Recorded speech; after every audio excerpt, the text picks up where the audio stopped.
What's up, everybody? Welcome back. Thank you for tuning in. This is an update on the SRT and the Tune. We did drop it off June 30th at House of Boost. They do still have it.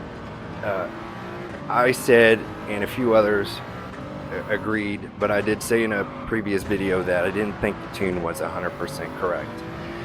And to give a little more detail on that, I work 12-hour shifts. So after a 12-hour shift or after the vehicle sat all night in the garage, when I would come out and do that cold start, that initial startup, it would start up similar to an old carbureted motor. I mean, the crank was strong, but for the first 2 to 3 seconds, it was either flooded or choked sounding, like flooded with fuel or not getting enough, and then it would just roar to life and be all pretty and beautiful.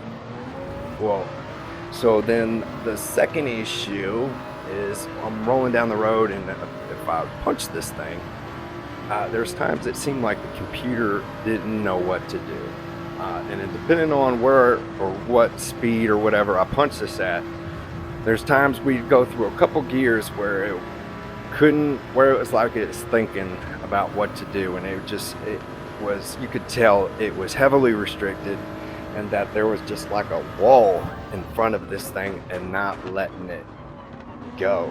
And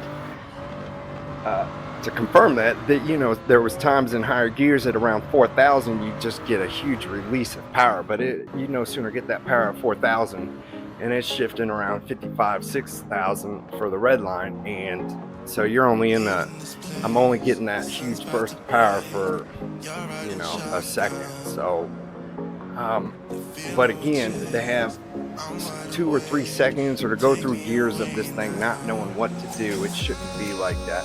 And even with normal driving, there was times it seemed like the shifting was not 100% correct. So House of Boost is looking at it and trying to tweak this Tune without costing me an arm and a leg as far as the dyno and everything goes. If they can just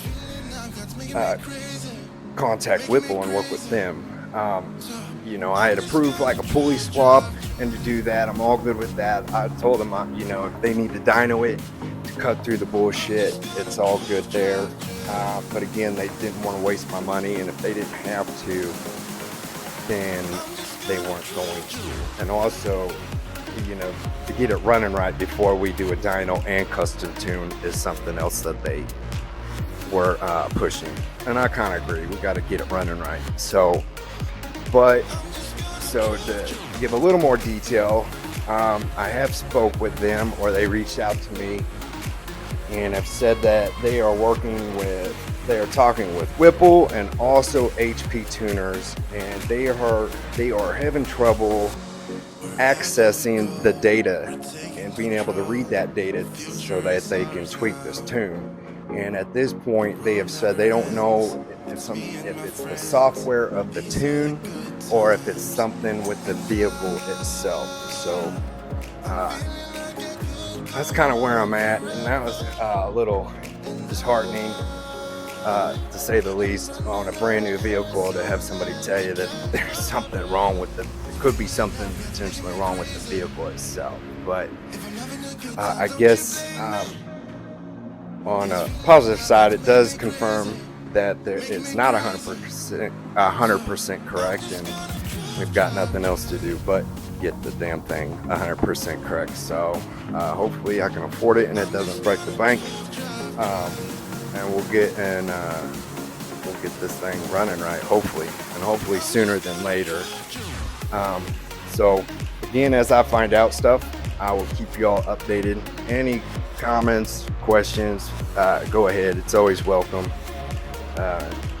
Until next time, I hope you all have a good day. Peace.